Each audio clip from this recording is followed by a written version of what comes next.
സേലത്തിൽ ശ്രീനിവാസൻ എന്നൊരു കർഷകനുണ്ടായിരുന്നു. അദ്ദേഹത്തിനൊരു ഭാര്യ ഉണ്ടായിരുന്നു. പേര് ലക്ഷ്മി. അവർ എത്ര കഷ്ടപ്പെട്ടിട്ടും രണ്ടു നേരം തന്നെ വിശപ്പടക്കാനുള്ള പണം കിട്ടുന്നത് വളരെ ബുദ്ധിമുട്ടായിരുന്നു. ഒരു ദിവസം രാത്രി രണ്ടുപേരും ഭക്ഷണം കഴിച്ചുകൊണ്ടിരിക്കുമ്പോൾ, ചേട്ടാ, നമ്മുടെ അവസ്ഥ എന്തൊരു കഷ്ടമാണ്. എന്തിനാ ദൈവം നമ്മളെങ്ങനെ പരീക്ഷിക്കുന്നത്? നീ വിഷമിക്കണ്ട ലക്ഷ്മി, നമുക്കൊരു ദിവസം വരും, അപ്പോൾ നമുക്ക് സന്തോഷത്തോടെ ജീവിക്കാം എന്ന് പറഞ്ഞ് അദ്ദേഹം ഭാര്യയെ സമാധാനിപ്പിച്ചു.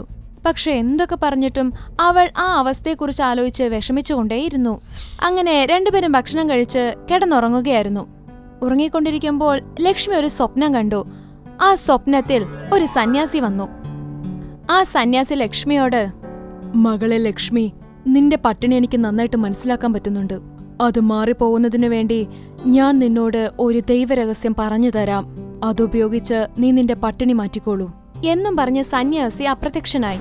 പിറ്റേ ദിവസം പതിവ് പോലെ ശ്രീനിവാസൻ ജോലിക്ക് പോവാൻ തയ്യാറെടുക്കുകയായിരുന്നു. അപ്പോൾ അടുക്കളയിൽ നിന്ന് ലക്ഷ്മി വളരെ വേഗത്തിൽ അദ്ദേഹത്തിന്റെ അടുത്തെത്തി. ചേട്ടാ, ചേട്ടാ, നിങ്ങൾക്കൊരു കാര്യം അറിയോ? എന്തു കാര്യ ലക്ഷ്മി? ഞാൻ കാലത്തൊരു സ്വപ്നം കണ്ടു. ആ സ്വപ്നത്തിൽ ഒരു സന്യാസി വന്നു. സന്യാസി വന്നെന്നോ? എന്നിട്ട് എന്താ പറഞ്ഞത്? തീർത്ഥയാത്രയ്ക്ക് പോയി നിങ്ങളുടെ വയറ് നിറച്ചോളൂ എന്ന് പറഞ്ഞോ?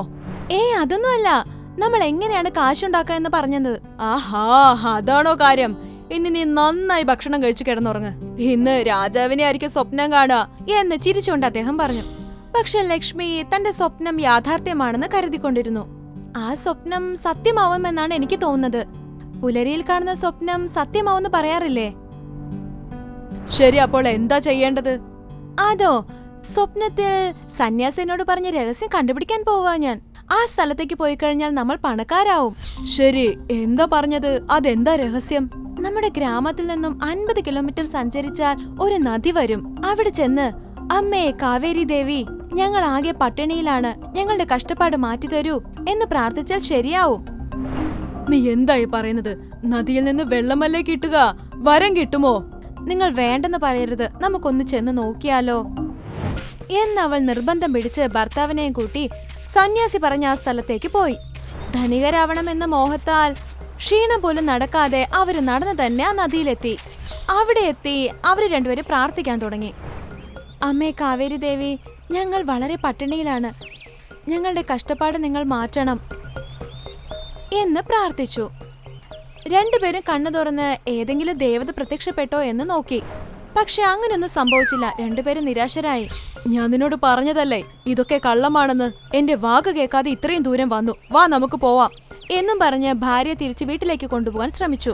പക്ഷേ ലക്ഷ്മി തന്റെ ഭർത്താവിന്റെ വാക്ക് കേൾക്കാതെ, ചേട്ടാ, ഒന്നുകൂടെ നമുക്ക് പ്രാർത്ഥിച്ചു നോക്കാന്നേ എന്നും പറഞ്ഞ് വീണ്ടും നദിയോട് പ്രാർത്ഥിക്കാൻ തുടങ്ങി.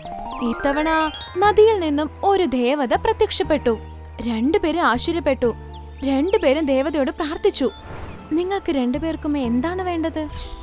ഞങ്ങൾ ആകെ പട്ടിണിയിലാണ്, ഞങ്ങൾക്ക് കുറച്ച് പണം വേണം. എന്താ ചേട്ടാ ഇത്? എന്താ ചോദിക്കട്ടെ എന്ന് പോലും നിങ്ങൾക്ക് അറിയില്ലേ? ദേവത എന്താ ദിവസം പ്രത്യക്ഷപ്പെടുമോ?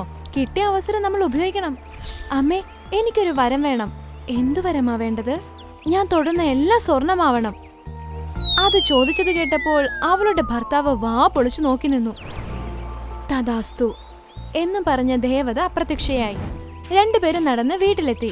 വീട്ടിലെത്തിയതും വളരെ സന്തോഷത്തോടെ ലക്ഷ്മി വീടിനെ തൊട്ടു. ഉടൻ തന്നെ വീട് മുഴുവൻ സ്വർണമായി മാറി. രണ്ടുപേരും വളരെ സന്തോഷിച്ചു. പിന്നെ കണ്ണിൽ കാണുന്നതെല്ലാം ലക്ഷ്മി തൊടാൻ തുടങ്ങി. അവൾ തൊടുന്നതെല്ലാം സ്വർണമായി മാറിക്കൊണ്ടിരുന്നു. ഇപ്പോൾ കണ്ടില്ലേ, എന്റെ സ്വപ്നം സത്യമായത്? ഞാൻ പറഞ്ഞപ്പോ വിശ്വസിച്ചില്ലല്ലോ. ഇത് നമ്മുടെ ഭാഗ്യമാണ് ലക്ഷ്മി. ഇനി നമ്മൾ ധനികരായി മാറും. അങ്ങനെ രണ്ടുപേരും സന്തോഷിച്ചു. അപ്പോൾ ലക്ഷ്മിക്ക് ദാഹിച്ചു. അവൾ വെള്ളം കുടിക്കാമെന്ന് കരുതി കുടത്തിൽ തൊട്ടു. ഉടൻ തന്നെ കുടമും കുടത്തിലുണ്ടായിരുന്ന വെള്ളവും സ്വർണമായി മാറി. ലക്ഷ്മിക്ക് എന്ത് ചെയ്യണമെന്നറിഞ്ഞില്ല. ഭക്ഷണം കഴിക്കാനായി ചെന്ന് അവൾ ഭക്ഷണം തൊട്ടു. പെട്ടെന്ന് അതും സ്വർണമായി മാറി. തന്റെ ഈ പ്രശ്നം ആരോട് പറയണമെന്നറിയാതെ ഭർത്താവിനോട് പറഞ്ഞു. എന്തൊരു വരമാണിത്! ഞാൻ തൊടുന്നതെല്ലാം സ്വർണമാവുന്നു.